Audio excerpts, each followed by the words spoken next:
ito ay rated SPG. Striktong patnubay at gabay ng magulang ang kailangan. Maaaring may masiselang tema, lengguwahe, karahasan, sexual, horror o droga na hindi angkop sa mga bata.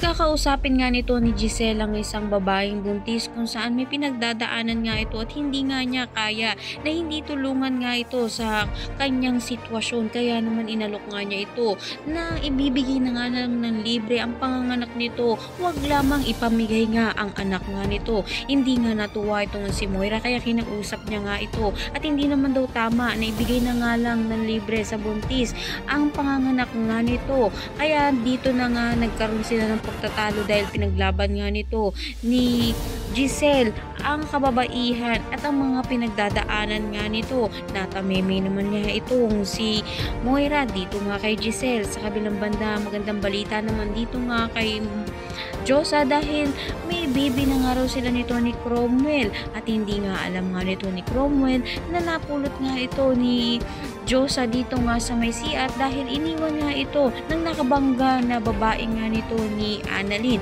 Ano nga kayang kahihinatnan kapag nalaman na nga nito ni Annalyn na napulot nga nito ni Josa ang baby sa CR?